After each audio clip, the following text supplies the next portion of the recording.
వాక్యాన్ని ధ్యానించారు. ప్రతిరోజు మనం వాక్యాన్ని ధ్యానిద్దాం. ఆ తమ్ముడు చెప్పిన మాట మీరు విన్నారా?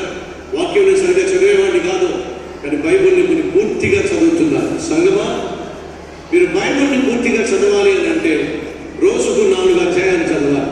ఎన్ని అధ్యాయాలు? 4 అధ్యాయాలు. బైబిల్ ఎన్ని ఉన్నాయి తెలుసా అధ్యాయాలు? 1189 అధ్యాయాలు ఉన్నాయి. అంటే సుమారు 1200 అధ్యాయాలు. 365 రోజుల్ని మీరు జాగ్రత్తగా డివైడ్ చేస్తే ప్రతిరోజు ఖచ్చితంగా 3 అధ్యాయాల నుండి 4 అధ్యాయాల వరకు మీరు చదవాలి. ప్రతిరోజు అలవాటు చేసుకోండి. ఎంత బిజీగా ఉన్నా ఒక 3 లేక 4 అధ్యాయాలు బైబిల్లో ప్రతి దినము చదవండి. ఫలితంగా ఈ నూతన సంవత్సరంలో బైబిల్ని పూర్తిగా చదివేస్తారు. క్రైస్తవులపై ఉండి కూడా బైబిల్ని పూర్తిగా చదవకపోవడం అది ఏమాత్రము హర్షకు అనేక అంగీకరించబడిన అనేక. సంగమా, రేపు పొద్దున ఎవరైనా ఒక అన్యుడు దేవుని గురించి మాట్లాడుతున్నావు, బైబిల్ గురించి మాట్లాడుతున్నావు, చెప్పు అసలు బైబిల్ పూర్తిగా చదివావా అని అంటే నువ్వు నోరు మూసుకుని ఉండడానికి వీల్లేదు. చెప్పగలగాలి, నేను అనేక సార్లు పరిశుద్ధ గ్రంథాన్ని చదివాను చెప్పగలగాలి. కాబట్టి చెప్తున్న ప్రియ సహోదరి సహోదరు, ప్రతి దినము 3 లేక 4 అధ్యాయాలు చదవడం అలవాటు చేసుకోండి. ఫలితంగా బైబిల్ని ప్రతి సంవత్సరం ఒక్కసారి అయినా మీరు బైబిల్ పూర్తిగా చదవాలి. ఒకవేళ 2 సార్లు బైబిల్ చదవాలంటే అది కష్టమేం కాదండి. 7-8 అధ్యాయాలు ప్రతిరోజు చదవాలి. 3 సార్లు కూడా సంవత్సరంలో చదవచ్చు. 12 అధ్యాయాలు చదవండి. ప్రతిరోజు 3 సార్లు చదివేసేయచ్చు.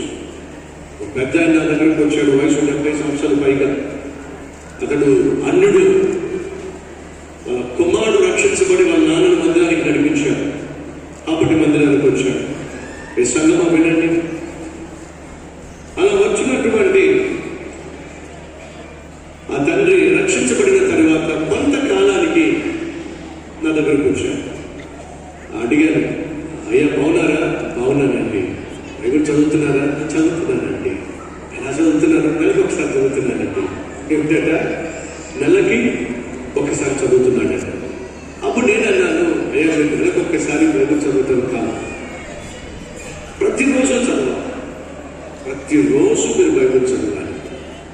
ప్రతిరోజు మనం ఎలా భోజనం చేస్తున్నామో ఆత్మీయంగా మన ఆత్మకు ఆహారం బైబిల్. వింటున్నారా సహోదరి సహోదరులు? శారీరకంగా బలంగా ఉండడానికి మనకు అన్నం కావాలి, ఆహారం కావాలి. ఆత్మీయంగా మనం బలంగా ఉండడానికి ఆత్మీయతను పోషించే ఒకే ఒక్క పోషణ ఆహారము బైబిల్.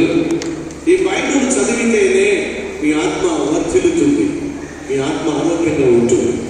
ఆ తండ్రి అంటున్న మాట్లాడి తెలుసా అండి, నేను నెలకు ఒకసారి చదువుతానండి. నేను అన్నాను, నెలకు ఒకసారి చదువుతాను కాదండి, ప్రతిరోజు చదవాలి. అయ్యో అలా కాదండి, అయ్యా నెలకు ఒకసారి చదువుతాను అని అంటే నెలకు ఒక్కసారి బైబిల్ తెలుస్తాను అని కాదు. అతను చెప్పింది ఏమిటంటే ఆదికాండం నుండి ప్రకటన వరకు బైబిల్ని పూర్తిగా నెలకి ఒకసారి చదివేస్తానండి అని చెప్పాడండి. నాకు ఆశ్చర్యం వేసింది. నెలకి ఒక్కసారి పూర్తిగా బైబిల్ చదివేస్తాడట. 12 నెలల్లో 12 సార్లు బైబిల్ని పూర్తిగా చదివేస్తాడట. వయసు ఎంత తెలుసా అండి? 70 సంవత్సరాలు పైగా. అప్పుడు అతను అడిగారు, మీరు ఎలా చదువుతారు అని. ఎలాగంటే మోకాల మీద చదువుతానండి. సహోదరి సహోదరులు, 70 సంవత్సరాలు పైబడిన ఒక తండ్రి నెలకు ఒకసారి బైబిల్ పూర్తిగా చదివేసుకుంటాడు. అది కూడా మోకాల మీద బైబిల్ చదువుతున్నాడు. మరి మన సంగతే. ఒకరోజు ఒక చిన్న పాప నా దగ్గరకు వచ్చి, అయ్యారు నేను కూడా బైబిల్ చదువుతున్నాను అని చెప్పాను. బైబిల్ చదవటం కాదు, బైబిల్ పూర్తిగా చదవాలి అని చెప్పాను. నేను బైబిల్ పూర్తిగానే చదివాను అయ్యాను. ఎన్ని రోజుల్లో చదివాలని అడిగాను. 8 సంవత్సరాలు చిన్న పాప అంటుంది, 11 రోజుల్లో బైబిల్ని పూర్తిగా చదివాను అని చెప్పి అంతండి. ఆశ్చర్యం వేస్తుంది. అది మన కలవరి చెట్టు సంఘ సభ్యులు ఆత్మీయ మన దేశ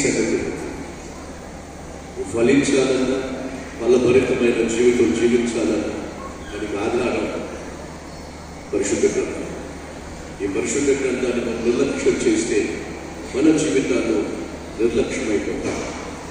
కాబట్టి ఈ నూతన సంవత్సరంలో మొదటి ఆరాధనలోనే కొన్ని నిర్దిష్టమైనటువంటి నిర్ణయాలు మనం తీసుకోవడం అత్యవసరము అని నేను భావిస్తున్నాను. కాబట్టి ఈ సందేశాన్ని వివరంగా మీరు ఆశీర్వాదకరంగా ఉండడానికి, మీ కుటుంబం ఆశీర్వదించబడడానికి, మీ బిడ్డలు ఆశీర్వాదకరమైనటువంటి బిడ్డలుగా మార్పు చెందడానికి ఈ నిర్ణయాలు అత్యవసరం. ఆది సంఘం కొన్ని విలువైన పాఠాలు మనకు నేర్పిస్తూ ఉంటుంది. మొదటిగా వారి వాక్యమందును, 2 సహవాసమందును, అనగా సంఘముగా కూడుట, దేవుణ్ణి ఆరాధించుట, 4 రొట్టె విరుచుట ఎందును, అనగా ప్రభు బలలో పాల్పంచుకునుట, 4 ప్రార్థన చేయుట. ఈ 4 మూల స్తంభాల పైన ఆది సంఘం కట్టబడింది. అదేవిధంగా మన సంఘం కూడా కట్టబడింది. కాబట్టి మానక ఈ సంవత్సరంలో ఆ నిర్ణయం మనం తీసుకున్నాం. రొట్టె విరుచుట ఎందును,